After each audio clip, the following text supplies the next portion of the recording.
welcome. It's quite a crowd. Thanks for coming out tonight on a Wednesday. All right, whose first time meeting is this year? Who's the first time they've been here? Look at those hands. That's like more than half the crowd. So we meet every other month now on Wednesdays at 6:30, and the agenda changes depending on what the community interests are, and we encourage you to give us feedback on what you'd like to see or hear about or learn about. And that's really where this came from, tonight's main session. We're going to do some of our group business first, so for those of you who haven't been here before, welcome. This is the Winchester NAC, the Winchester Neighborhood Action Coalition. My name's Kurt Vartan, I'm the president. Ken Pyle's the vice president over here. We got Davelyn Jones at the front. You might have seen her checking people in. Davelyn, why don't you go and wave to everybody? Hey, where Davelyn? Davelyn, hello, there you are, how you doing?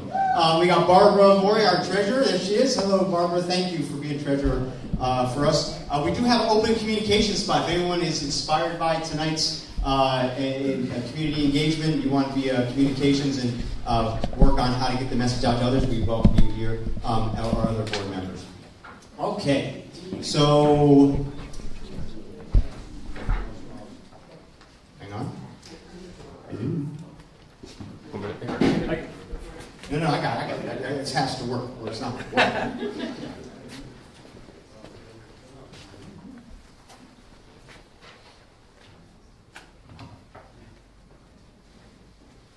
Hey, that's a neat shout-out effect.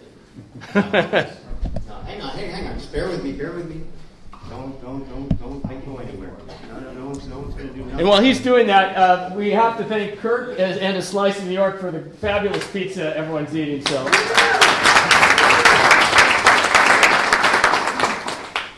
Right, thank you guys. Thank you for bearing with me here. Just tested this and it was fine.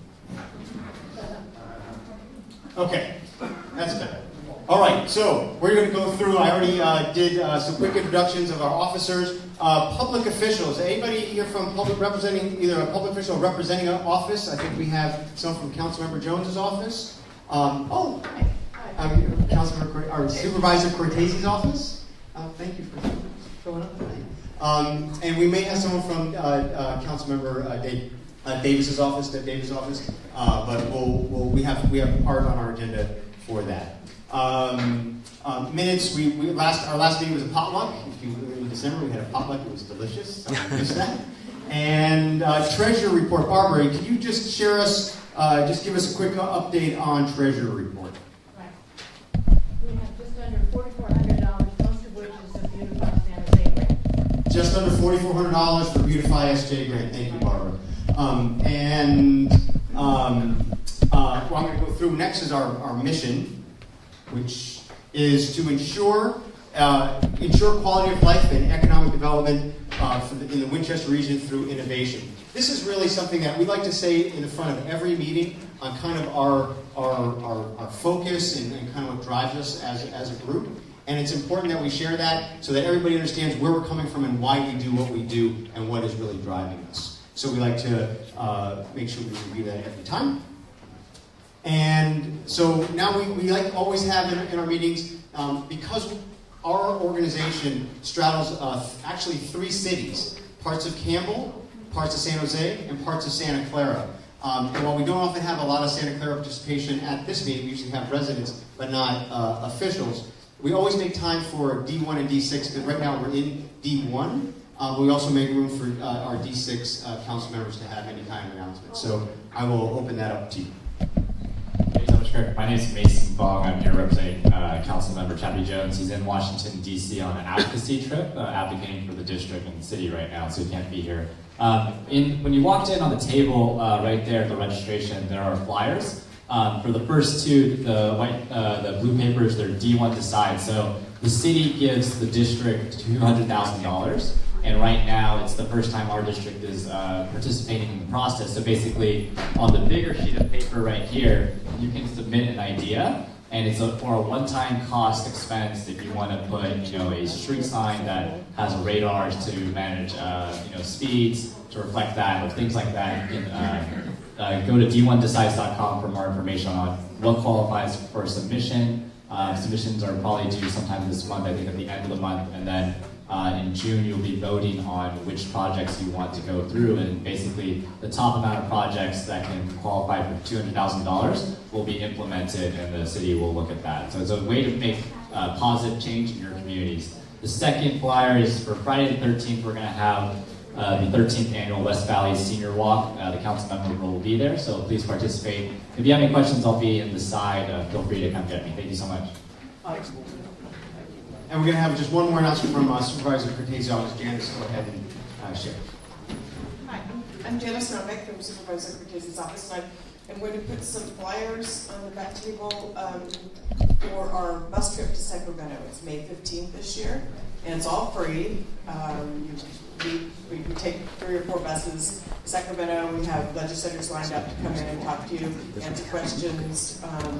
It's primarily started about focusing on education, which it still is, but you can bring up other issues too. Housing. The legislators will tell you what they're doing, and you can ask them questions directly.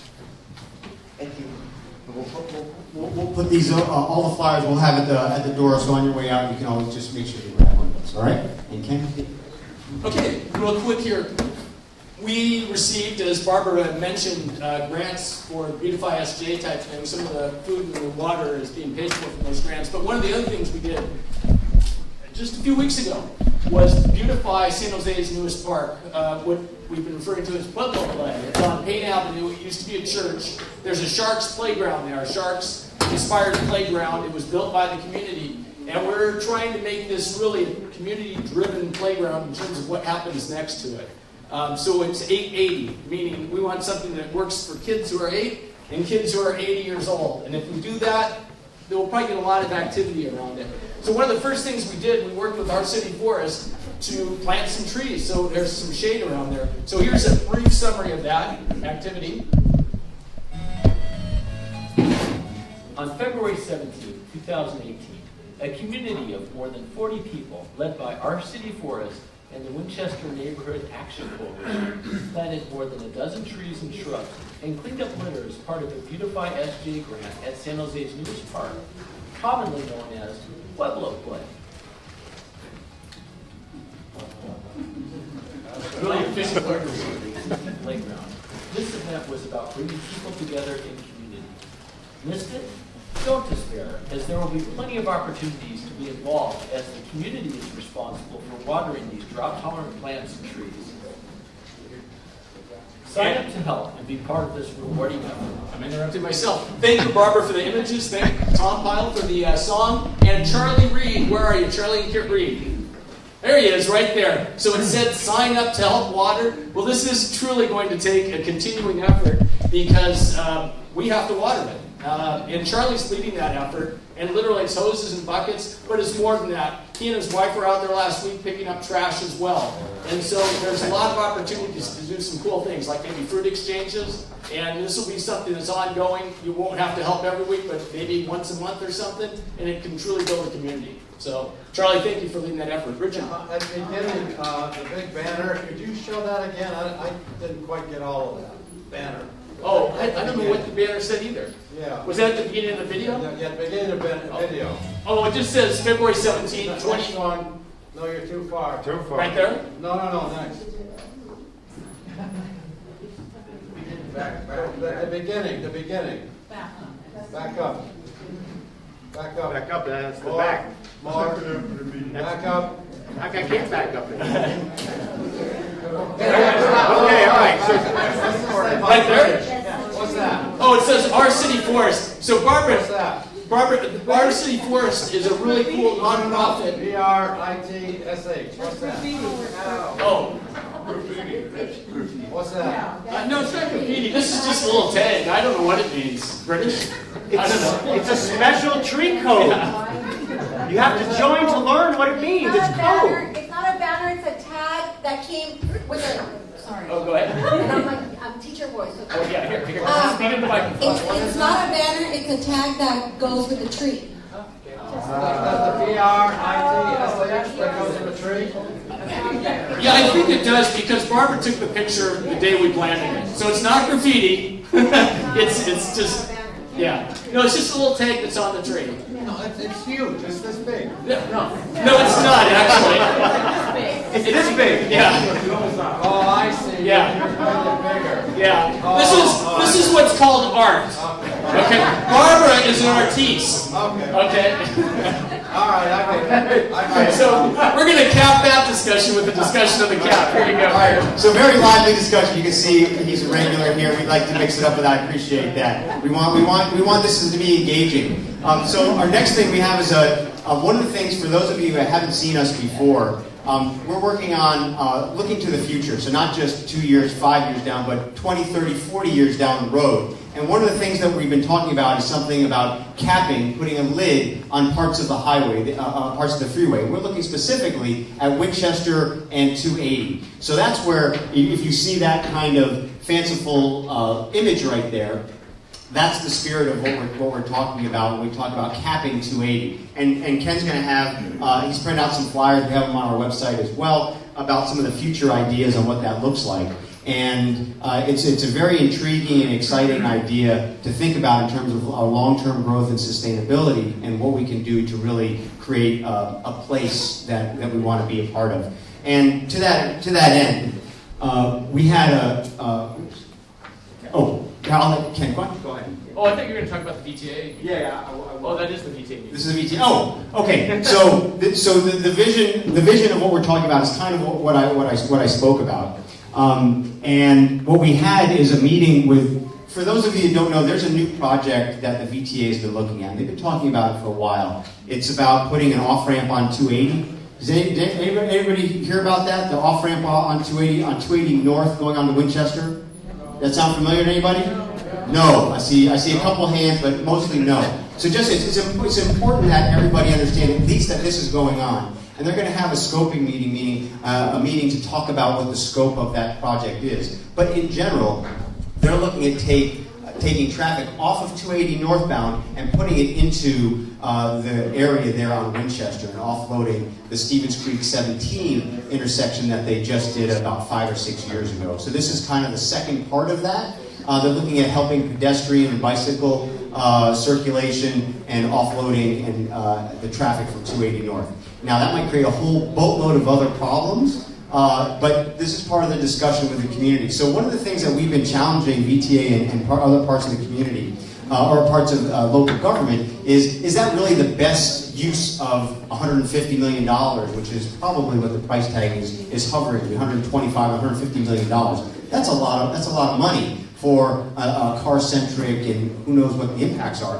So what we did as a group, Ken and I and Dick and Marius, we all met with various local officials, including the VTA, the supervisor's office, the council member's office, assembly, state assembly, and they're all represented kind of in this room. We had it was a good hour-and-a-half meeting where we talked about what the project is, hearing about that, and then talking about, well, what can we do? We also had San Jose DOT in the meeting, and talking about what can we do that's a little bit more progressive and innovative than just an exit ramp in one of the most dynamic areas, in this area at least, the Santana Valley Fair Urban Village area. What can we do that's a little more progressive and forward-thinking? So we talked about the idea of the CAT. And I want to take a minute to give this back to Ken so he can give you some first-hand experience of some of the things that he sent. And then we're going to go bounce back and forth a little bit to give you some other examples. Kurt, yeah. we do have an off-ramp already from 280 to Winchester, don't we? Yeah, this is northbound. This would be northbound. The other direction. So normally you get off at Meridian to get to it, right? The other way. So just real quick, last week I was in Scottsdale, Arizona, and I don't know how to do this. Let's see, I have to go like that. And amazingly enough, what do I see downtown, about 2 blocks from the Giants Spring Stadium, is a little is a cap, and they actually dug under the ground and they created this. Does this animate? Or do I? Yeah, it'll go. Okay, they created this this cover over a road. So now essentially they've connected 2 parts of a of something that normally would be separated by a 6-lane road, and they've got. I guess It'll go in a second. Okay. And so now you've got a nice little park atmosphere on there. They actually put buildings on the side of it, so presumably they were able to put some, able to pay for it. One of the neat features here, line bikes are everywhere. If you haven't seen them, it's dockless bike sharing. They're everywhere in Scottsdale. One thing here that's interesting, this is like a pretty boring little wall. It is, but it does have some nice features like this, these plants and so forth. But what this is it's sloping up where the road dips down. So they're able to get a little more space, and instead of just being a wall, it's tapered. And of course, there's all kinds of art and so forth. But the point being that they did this 30 years ago, and we have numerous examples on TriVillage. TriVillage SV. .wordpress.com, yeah. Right. Or the WNAC, WinchesterNAC.com. We have all kinds of examples of this, so I won't belabor this. Yeah. And we're going to keep, we're on a tight schedule, so we want to respect your time. We're going to have you out by 8:30 is when we're scheduled to go. This presentation, the main presentation that most of you are here for, start right at 7 o'clock, so just bear with us.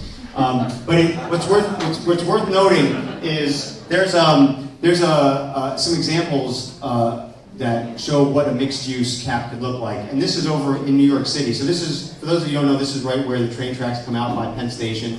All Amtrak lines and New Jersey Transit comes in, active 24 hours a day. And what this organization did, Brookfield, they actually built a cap over that, and literally that's what's going to be put on top of that. So when we talk about this, this isn't something that is make-believe or hypothetical. These are real, tangible things that people buy into and invest in for the community and for themselves. But also, what we're talking about is how can we make them make money and then invest some of that wealth into the community so that we can have benefits for ourselves for the long term. So that's the idea of the cap. So the next we're going. I think now we're going to the. Now, as long as we're in the sky, let's look at how we might be able to get internet from the sky. How many people want a different service provider? And raise your hand. Okay, well that's why we brought Javier here. Javier's with Sail Internet. They are serving parts of San Jose, Fremont. I know one of the founders, and so there's credibility because I know this guy, really smart guys and gals working there. And so Javier, why don't you tell us what you guys are planning on doing in this area, or hope to do? Sure. By the way, I'm not one of those smart guys. That's the rest of the team. I'm going to get your presentation up right now. All right. So thank you very much. I'm Javier Quezada. I'm with Sail Internet. What we're trying to do is just do internet differently. We're kind of a microphone. If most of you probably, thank you, have experienced some kind of bad experience with an internet service provider. Well, actually, let me ask you, how many of you have had a bad experience with an internet service provider recently? Yeah, I had a Comcast for a long time, and not too long ago, they illegally signed me up to a contract without me knowing, so when I tried to get out of it or try to negotiate, it was like, I couldn't do anything about it. And then it turns out Sail was in my neighborhood, and I couldn't believe there was another service provider. I signed up for Sail as a customer, and just fell in love with what they were doing, and I was in transition from a previous role, and I approached the CEO and I said, hey, do you need a good biz dev guy?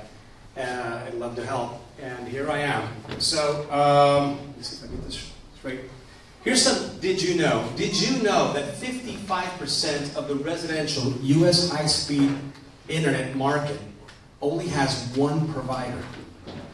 And it's usually a cable provider. Okay, that's a monopoly, right? Right. One is uno, right? Two or more, 25% have a cable company like Comcast and a telco company like AT&T, right? So 25%. So if you add that up, that's 80% of the U.S. residential market has either one or two internet access providers. Okay? And 20% really have no other options. They have, either DSL or UVerse, some of these older types of technologies. So the internet access space is really in a very interesting place right now, and it just presents an opportunity for a company like us, right? So who we are, we're a next generation high-speed internet access company. We are net neutral. Are you familiar with what net neutrality is? Anybody Yeah, net neutrality is a buzzword. The FCC, the new FCC chair, decided to get rid of net neutrality. To be honest with you, that benefits us because we're net neutral. And what that allows companies like Comcast or these other content providers or ISP/content providers to do is dictate what your experience is depending on how much you pay. So if you like going to Netflix or visiting Google sites and you have Comcast or AT&T, if you pay less, you're going to start to see your speed slow down. And you're going to start seeing that little dialing thing on your screen more often. All right? If you pay more, then they'll give you more. All right? So they have the power to do that.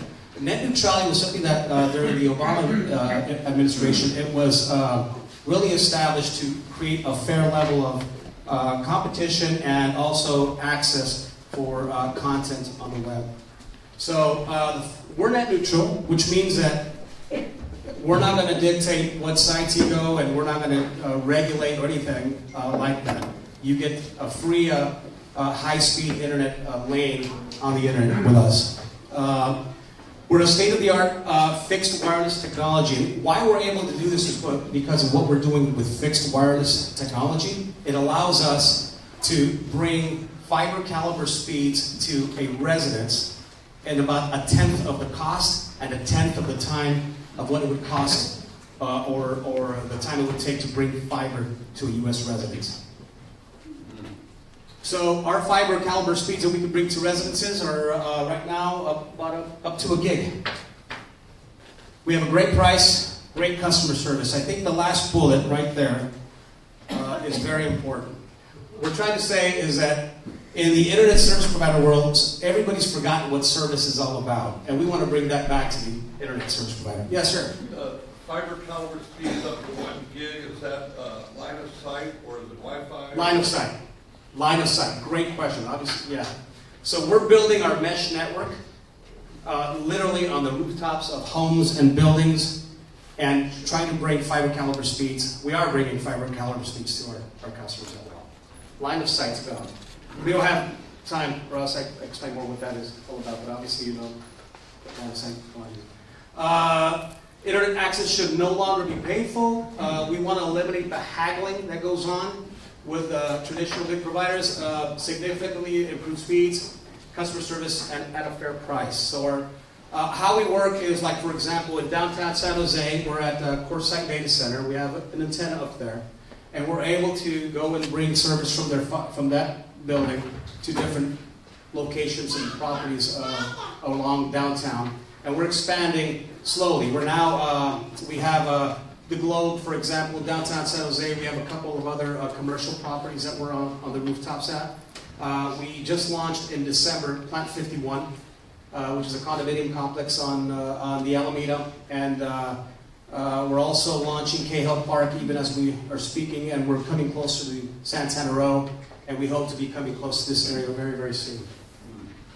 Okay, pretty much our standard product, $49 a month. For MDUs, or apartment complex residents, or condominium complex residents, you're looking at 300 down, 100 up is what we commit to. If you ask the Plant 51 folks what they're getting right now, they're getting about 800 up and down megabits per second. Comcast would not be able to do this for you, or AT&T, for $49 a month. The big differentiator, in my opinion, is this. We don't believe in contracts, all right? We believe in marriage, and other types of partnerships. We don't believe in contracts, though, because society has evolved to the point where if I'm giving you great service, you're not going to leave me, and it's good for me too. It makes me more agile, more nimble, more quick, and it keeps me on my toes to provide better service to you. When somebody asks you for a contract, get in to participate in a contract, you know their customer service sucks. I apologize. Right? You know that. Right? And when you have a monopoly or a duopoly and they sign you up for a contract, you know what to expect. Right? We also don't limit the amount of usage. If you're with like a traditional cable service providers, they have, I think, a terabyte limit. If all of a sudden you like to stream and do all kinds of cool stuff, gaming, they start monitoring, like the soup Nazi or the bandwidth Nazi, and they start looking, hey, you're using too much bandwidth on my network. all of a sudden you're going to start seeing your user experience kind of, be halted a little bit, right? So we don't provide limits. We want to say, hey, here it is, big fat pipe, knock yourself out. Drown yourself in bandwidth, go stream, go upload stuff, go game, fair price, no contracts, no limits. All right, let's see. Some of our recent successes where we're growing in South Fremont, Milpitas area. That's where ground zero was for us, where we launched. We're now in downtown San Jose, expanding down west of San Jose, Cupertino, and our goal is to be covering the entire Silicon Valley, hopefully within the next 18 months. Things that our people are saying, we have a 5-star Yelp rating. If you go on Yelp, look for Cell Internet. We take a lot of pride in that. That's very important to us. It tells us that we're doing what our customers are expecting of us. Here's some of the quotes. Consistently speedy. One of my favorite ones that's not up here is one of in neighborhoods like, let's say, the Winchester neighborhood. We have in Fremont, Warm Springs neighborhood. And we literally are bringing to single-family homes this high-speed internet on the rooftops of certain homes that qualify as relay partners. And one of the quotes of one of those partners that's not up here that has told us is that we're just good people doing good things and trying to do good things for the community. And I think that's really important. Yes, ma'am. Is your customer service in U.S. or offshore? U.S. Actually, we have a small call center in Aurora, Illinois, or somewhere that close to Aurora. And then we have a lot of our field folks here, and most of the field technical support is here in the hall. So is this a wireless service, or is it a wired service to the homes? We bring wirelessly through line of sight technology. So think of it as a big virtual fiber cable coming into the residence, and from there we just run a Cat5. Typically, wireless services share the bandwidth. So it's not shared. No, it's our dedicated. It's a line of sight. It's not. But the neighbors share the same transmitter. For that relay home, it can feed about 25 to 30 neighbors in the area. They have a different kind of antenna that we put on them. I'm sorry. Thank you very much, guys. I'm sorry to cut him off. Please give him a hand. He's going to be available afterwards as well. I encourage you to follow up if it's of interest to you. We're always looking for kind of like I'm a small business, and this is a small business that's growing. So I hope you'll give him an opportunity.